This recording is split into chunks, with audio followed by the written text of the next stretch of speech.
Terveisiä Superfiiliksestä. Tänne saapui ihana hunaja Laura. Laura lallallaa, joka on Jollaksen mehiläiskuningatar. Hän on tämmönen ötökkäkeisari. Lauran hunaja on maailman parasta hunajaa, tiedoksi kaikille. Koska haluatko kertoa siitä itse vähän jotain? Menikö nyt puihin? Menee puihin. No ei se mitään, meitsi hoitaa. Nimittäin, siis ensinnäkin, niin nämä on kaikki ei-kuumennettu nämä hunajat. Eli siinä kaikki entsyymit ja kaikki ravintoaineet säilyy, koska sitä ei kuumenneta. Onko se silleen, että yleensä hunajaa kuumennetaan? Suomessa ei kuumenneta, mutta ulkomailla ne pastoroivat. Joo. Ja sitten myös sen, että saadaan juoksevaksi, niin sen takia kuumennetaan joskus. Joo, niinpä. Mutta ei Suomessa. Joo. Suomessa pyritään pitämään No se on hyvä. Ja sitten se on myös veivattu käsin, mikä kans vaikuttaa positiivisesti. Ja sitten kun se rupeaa kiteytymään, niin sitten sitä on ruvettu veivaamaan käsin, niin että se kiderakenne on hieno ja sileä ja silkkimäinen. Joo, se on ihanaa se rakenne. En mä ole mitään muuta hunajaa nähnyt tuollaisena kuin tuo. Ja sitten siinä on semmoinen ihana eukalyptyksen maku. Mistä se johtuu? Se tulee lehmuksen kukasta. Joo, siis se on super ihana. Siis just äsken kun asiakas osti tollasen purnukan, niin hän oli ihan että hän ei tiedä, onko sitä toffeta vai karkkia vai mitä tää on. Eli siis superlaadukasta, kaikki entsyymit ja ravinteet ja vitamiinit ja kaikki on siellä parhaassa paketissa. Tää on luonnon antioksidantti ja antibiootti oikein.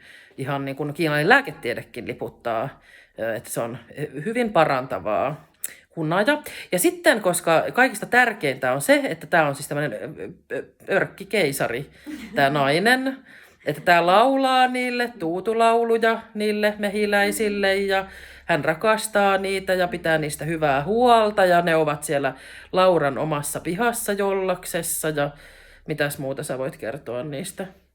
Niin, tämä on rakkaudella hoidettu ja rakkaudella on veivattu nämä hunajat. Ja Laura on muutenkin semmoinen luontosuojelija, aktivisti. Hän aina ajattelee kaikessa niin kuin sellaista niin kuin eettisiä kulmia ja myös niin kuin hän suojelee kaikkia örkkejä ja ötököitä. Vastumadot nostetaan tieltä pois. Kyllä. Niin tässä on rakkauden hunajaa. Ja tämä on niinku sellaista hunajaa, että tämä on cruelty free täysin. Ja tätä niinku vegaanitkin ovat harkinneet tämän ostamista. Et jos olet vegaani, niin tässä et satuta ketään, koska hän on itse se mehiläispäällikkö siellä. Niitä rakastetaan siellä ja suojellaan ja tehdään heille parhaat olosuhteet. Niin sellaista. Tulkaa hakemaan lallalla kurmea hunajaa, 150 grammaa maksaa 17 €. Ja sitten meille tuli itse asiassa Lauran tällainen ihana lahjapaketti tänne tänään. Eli tämmönen, mistä saa sitten vielä mehiläisvaha saippuan ja siellä on vielä vähän ruusun terälehtiä. Voi laittaa vaikka jalkakylpyyn. Niin tämmönen ihana lahjaidea. 25 € on toi saippuan kanssa toi paketti ja saippuakin on sitten Lauran. Käsin tehty. Käsin rakkaudella. Hyvät öljyt, seavoita ja kookosrasvaa ja mitä siinä on kaikkea.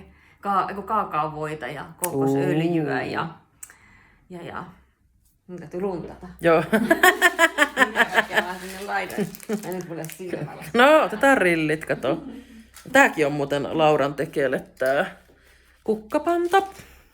No niin. Meillä on täällä myös Lauran kukkapantoja myytävänä. Kookosöljyä on eniten, sitten oliiviöljyä, sitten seavoita, avokadoöljyä. Se on hyvää. Kaakaovoita ja mehiläisvahaa. Näitä on kaikkea seavoita ja avokadoöljyä ja kookosvahaa ja mehiläisvahaa yhtä paljon kaikkea. Ja mehiläisvahan tietysti omista pesistä. Sitten on ripsiöljyä pikkasen. Sounds good.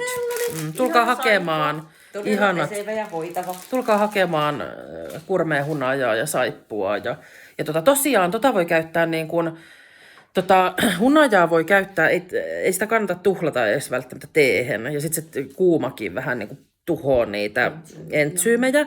Niin ihan vaan suoraan purkista lusikalla suuhun. Joo. Niin kuin vahvistaa immuniteettia. Pitää suoliston kunnossa. Just kuulin tämän, että sulla oli joku asiakaskin, joka saa apua oman suolistoonsa Ja kaikki anti-agein vaikutukset ja jos on tulossa kipeäksi tai on kipeänä, no kyllä te tiedätte, hei se on hunajaa.